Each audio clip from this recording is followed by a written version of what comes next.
Hello everybody, I'm glad you're here today. Today is October 11th, 2024. In this video, I'm bringing you what I wrote down this morning in my journal. I think you'll like it. I truly do. I'm also bringing you two ideas of things that you may or may not have in your warehouse, in your preps. I mean, you probably already do, but this is just stuff that not everyone thinks about this, and it comes in handy. There's little tidbits that come in handy. I'll tell you that. You're not going to die. Like, the apocalypse won't kill you if you don't have these items. I mean, that's the truth. You will survive without them, but they do offer information, and it is somewhat helpful. So I'm going to bring you that. I'm going to tell you I was going to tell you a story, y'all. I don't know if it's nice enough for me to tell. I don't know. But anyway, I may go into a story, I may not. And yeah. So it's hot here where I'm at. Like, it's too hot for October. Way. So I've been outside trying to kind of keep the chickens kind of cooler. They're not in stress yet, but man, I've been having to keep my eye on them. Today, I'm like, it is the middle of October. I think it's going to freeze next week, though. I think that's what we're due for. Or it's going to get mighty cold, which is, I'm like ready for that. I'm ready to button down and just button up and sit down on the couch for the rest of the winter. That's what we love. We're the kind of people, we're not real outdoorsy. I mean, we're just not. I know some people just think that's crazy. We like to sit inside and read. We like to sit inside by the fire. I don't know if y'all ever see those little pictures on Pinterest of the little, or whatever, I don't know, the little animals that are in their burrows. Like, they look like little people animal, like a little squirrel or a little mouse. And they are all covered up under their comforter, and the snow went outside, and there's a fire in the fireplace. That's us. That's our whole family. And honestly, I mean, Taylor and I were talking the other day, and she was like, Mom, this is how I want to live. And she showed me a picture like that. I said, look around this room, girl. That is exactly how we live. We have wingback chairs. Not My furniture doesn't match, y'all. I mean, I have to wait for someone to die to get furniture. That's kind of how we have furnished our whole house. I mean, you know what I'm saying? And so we have bought hardly, I mean, I'm thinking here, we have hardly bought any furniture in our married life. I'll take that back. When we moved into this house, we gutted this house, totally remodeled it, and we did buy a few pieces, just a few, just because, I'm like, hey, just take what you can get. Now, I'm eclectic. We'll call it mid-century eclectic. So that's kind of what my house looks like. But it also looks like one of those little burrows, because it has all kinds of Afghans laying around, all kind of quilts. And then it also has modern art and that kind of thing. So, y'all, that's just how we roll. I don't even know why I told y'all all that. I didn't mean to tell you that, but that's where we're at. So, that's the weather, I guess, where I'm at now. I need to tell you that we are still, and things and meetings are happening, and phone calls are taking place between the United States and Israel, and yada, yada, yada, yada. I don't know what kind of deals are being made in the back rooms. I don't even want to know. If I knew, I'd probably go take a shower. I mean, that's kind of how I think it's just filth. But yeah, we're waiting for that big retaliation that's supposed to be something the world has never seen before. I'm like, okay, I'm down for that. I mean, I can't even imagine. The Lord's already told me I'm going to see stuff I can't even imagine. So I guess this is just fulfilling what I've already written down a few years ago. So there's that going on. Now, if I understand right, according to Steve Ram, isn't that his name, Steve Ram? He posted just before I started making this video that North and South Korea are like getting a little bit more tense over there. North Korea is saying South Korea flew drones over their capital. South Korea is like, well, what about all that garbage on those balloons that you drifted over to our side? And so I'll tell you that. I mean, I'm just like, throw it on the pile. I'm pretty sure that's just another apocalyptic bingo, put the bean on it. So that's what's going on. Yesterday, this is what's happening where I'm at in the panhandle of Texas. I kid you not, for over an hour, maybe an hour and a half, close to 2 hours, maybe not 2 hours, I don't know, over an hour. We'll leave it at that. A C-130 circled over my town, and it wasn't big circles. I mean, I could literally sit in my backyard and watch it go, watch it make the circle around. Now, y'all, my town is like a mile by a mile, so I mean, we got a little town, but yeah, I mean, it didn't make big circles. It made, and even on the flight radar, which Taylor, my daughter, has on her phone, she's like, "Yeah, Mom, look, it was just little tiny circles." I know it's training. Okay, I know it's training, but and it was also coming from Albuquerque. We were also able to see that it came from Albuquerque, and it circled kind of in New Mexico, right close to the Texas border. Then it came over and circled over us, and then it went home, then went back to Albuquerque. I mean, yeah, I get it. It's training. It's training. Yes, I know. But it's the type of training I haven't seen before. I've lived here a long time. I go in my backyard a lot. Why is that doing that? And sometimes it was like it was going down lower and like a lower altitude. Well, in fact, it was, because we could check it on the flight radar. So, I was in and out of the house kind of watching that, thinking, I just wave at them and thinking, I don't know if y'all can see me or not, but I can see y'all. Hey, can they see us? Those of you who are like in the military, I'd love to know. Here I am rattling on. We're already way in there. Okay, now, so that's weird. Taylor has also seen this week military vehicles being transported on semi trucks on the highways, on the main highways. So that's noting. I mean, right now we're taking data points. That's a data point. And so, what are you seeing? I invite you, as always, in the comment section below. Please tell me, what are you seeing in your neck of the woods? If we don't talk to each other, I don't think we'll ever know, because ain't nobody reporting on it. That's how it feels like to me. Nobody is talking about what we're seeing, and sometimes we just need to connect the dots on here, y'all. Now then, on our bell tower at church, the Lord has sent us someone to put our light. If you watched the video yesterday, first of all, we need to hook up the Caroline bells again, our little electronic bells. It's not even little. It's pretty. It's an intrinsic thing. So the wind, the wind blew off our speakers and stuff. So anyway, so there was a dear friend, and she's probably watching this video, or they are. Their whole family watches, or I don't know which of y'all watch or not, y'all. So anyway, you know who you are. She texted me this morning and said, "Hey, I watched your video yesterday. You know that my husband can take care of that, y'all." They are old friends. And when I was thinking about that this morning, I was vacuum packing a lot of stuff, and listening to Leonard Skinner while I was doing my vacuum packing and my prepping. So I don't, that's a side note. Anyway, I got this text, and she said, "Hey, I saw your video. My husband can do that for you." And she said, "My son, who is in his, let's see, mid-20s now, married with 2 children."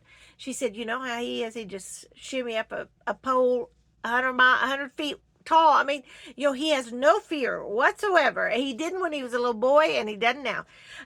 So she was like, "Get my husband help." But they are old friends.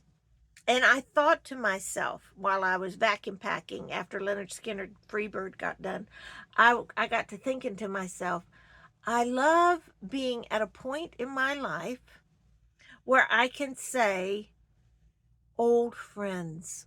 I have old friends, friendships that have withstood the test of time. I'm so blessed by that, and I bet you are too. And if you're not, then you can live vicariously through those of us who have, because it is just an absolute treasure. It really is. I don't know why when she reached out, I just got a little weepy. I don't know if Leonard Skinner did that to me or just like another thing that happens when you get old. You cry easier. So anyway, that happened this morning, and that's just God. That's just God saying, hey, I'll take care of this. So thank you, Lord. One thing, going to what oh, no, I need to bring you these items. Okay. How much time? Okay, good. We're doing good on time. Uh, all right, shifting. Two items, and I want to do a video, and I was trying to get this stuff together to get together to show you, but it's over at my mom and dad's house, who are next door. Mother was grocery shopping in the next town, and so she knew what I was looking for and where it was at. So what I would like to do, hopefully in the next video, whenever I make it, and maybe tomorrow, it may not be, but hopefully, because we may be working on them bills tomorrow, but hopefully I'd like to bring forth the idea of home security. I don't think we've done a lot of talking on that. Of course, carrying and things like that, that's a side thing. This is like doors, locking your doors, like what kinds of things are out there that can really reinforce your doors. I am no expert at that, and I know there's many on here who are far better qualified to make a video on it.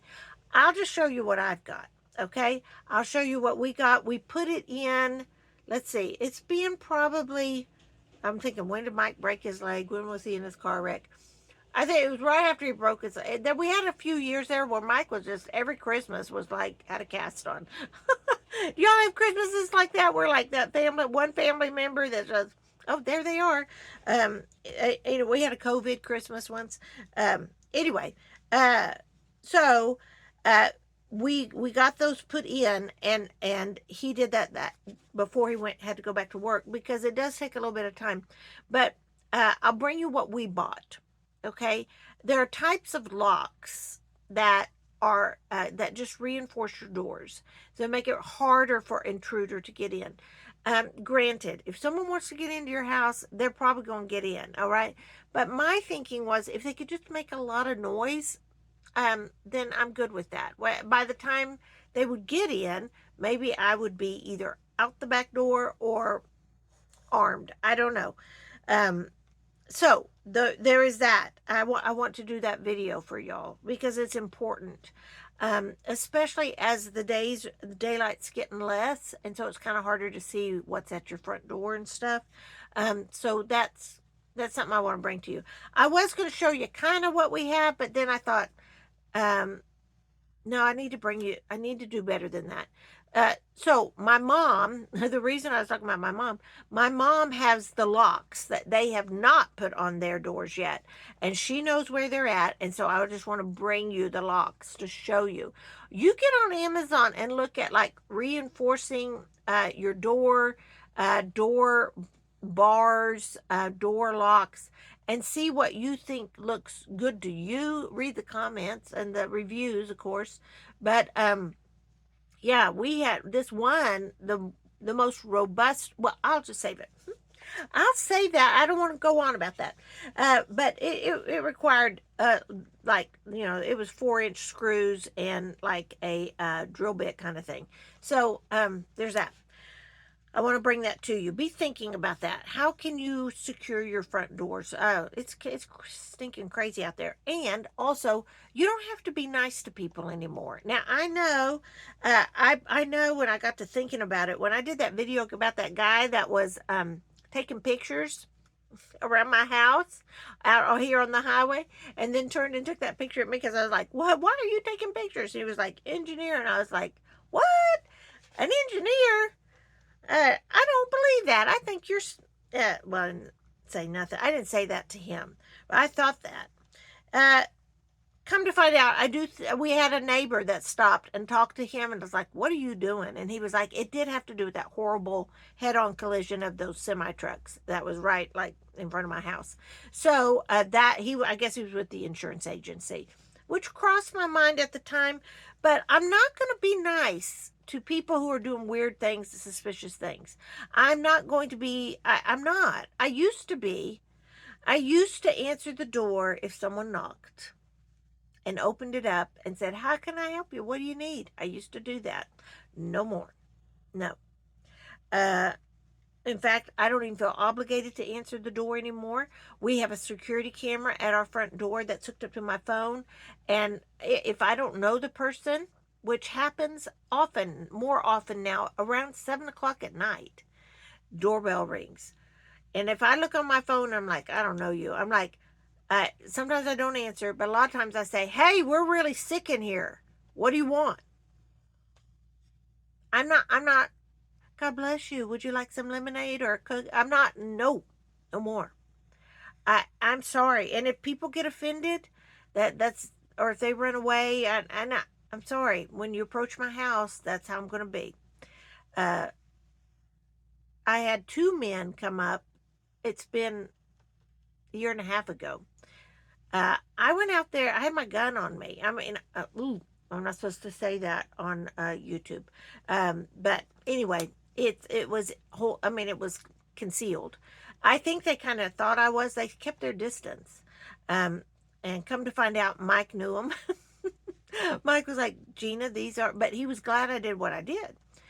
So, security, being loud and being strong, it's okay to be that way, especially women. It's okay, y'all, to go, what in the heck are you doing here? What do you want? I don't know you. I don't know you. It's okay to say that. All right. So, security video coming up, and it won't be all that great, but it'll be at least giving you ideas. Okay, now these two things. First of all, this is a pulse ox. All right, y'all. Now, this one, I don't know. I'm afraid to tell y'all how much I paid for this stuff because y'all said I paid too much for that naphtha stuff, which I probably did. So don't listen to me for financial advice whatsoever. And this is not, I'm not a medical expert. So don't, this is just what I have. The pulse ox will measure your heart rate and your oxygen saturations. And so when you have any kind of cold or COVID or pneumonia or anything, yeah, see your saturations are what are really like, are you moving air? Are you moving oxygen? Mine's at 96 right now out of 100. Oh, that's an A. That's a solid A. I maybe an A plus. Y'all, I didn't care much about grades at school. I knew how to make good grades, and so I worked the system. And I made average age, and C's get degrees. That's what my by the time I got to college, that's where I was at in my mindset. Okay, so get your pulse ox because it will give you information about, are your lungs good and healthy and clear? Are you moving air? Are you oxygenating? And then is your pulse rate too high or too low? Whatever. You can count that by just counting. So this is the other thing. It's an autoscope, I think is how you say it. This was Taylor got this on Amazon. I have no idea how much she paid for it. It comes in a little case like this. It's Teslong is the brand name. Y'all, she has ear infections a lot. I don't even know why, but she always has. I mean, she had ear tubes when she was little, and I don't know. We did that. Do they still do that? I don't even know if they still do that. Anyway, here's what you do: you hook this end up to your phone, okay, up to your phone, and then this end has a guard thing, like a little plastic tube you put on it that's disposable. And then you can put it in your ear and see where do your ears look infected? Are they inflamed? And then, or, you'll know. I mean, Google it and see what a healthy eardrum looks like. And then if you need to send it to your caregiver, if they're like we know our caregivers were like we can text. We're friends with our medical people, and like to the point of being able to text them, and they'll say, yeah, just send me a text of your ear, and if it's bad, I'll send you some antibiotics. I'm like, okay, cool. So so you might want to get one of those. It's handy. It's handy, especially if you have an earache and you're like, I don't know what's going on in there. So that's an option for you. like I said, you're not going to die without one, but it will help. It may help. So here's what I want to read to you from October 11th, 2024. You square this with God however you need to through prayer. All right. As I worship and pray, this is what I thought I heard the Lord write down, say, and I write it down, and I write it down. So, one thing I want to emphasize here, you're not alone. You're not alone. Okay. I know it feels like it sometimes, but you're not. Okay, here we go. Your prayer to you seems quiet, seems sweet.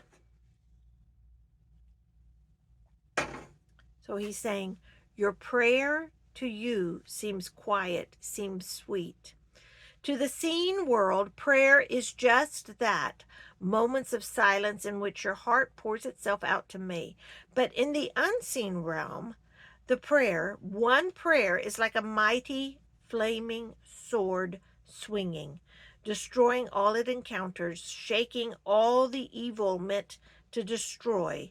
For your prayer, for your prayers passing through the darkness at high speed, your prayer, my child, are the spark that lights the fuel ablaze.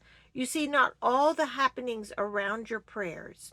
You see, not all the happenings around your prayers. Just have faith. Prayers are your weapon that destroys the enemy's assaults. And I asked, but when bad things happen, Lord, does that mean we weren't praying enough? Your life, my daughter, in the realm of the flesh and blood is one of decisions, not a place of perfection. Sin, evil, death are what is all around you. Knowing this, who do you choose to serve? The evil one or the king? Your choice to follow me does not magically make the world around you perfect. It will make you perfect in the eyes of my Father, for I am perfect. I am in you, if you so choose. The ones who have chosen me, use prayer, turn to prayer, spend time in prayer. In prayer, the veil is thinnest between us. Bad will happen to you. Tragedy is about to blanket the world. Prayer is our way, child, of drawing nearer each other. Prayer does more and is more than your human mind can hold. Faith is all you need. The tiniest grain of faith is more powerful than the biggest mass destructive weapon man can create. Faith, prayer, love, joy for these times you live in are only going to get more difficult. The faith of the faithful, the prayers of the remnant, change and dispel the strategies taking place in the unseen world. Hope, look up. I'm near. I know. I love. You are not alone. So I'm going to leave that with you. We are connected, at least for a little bit, on this channel. Put your prayer request in the comment section. We will pray. If you need to email me, GinaLimaCharlie@gmail.com. Things are crazy out there right now, and they're getting worse, and it's happening quickly. Look up and pray, y'all. Pray. Stay safe, America. This is Gina Lima Charlie. I'm out.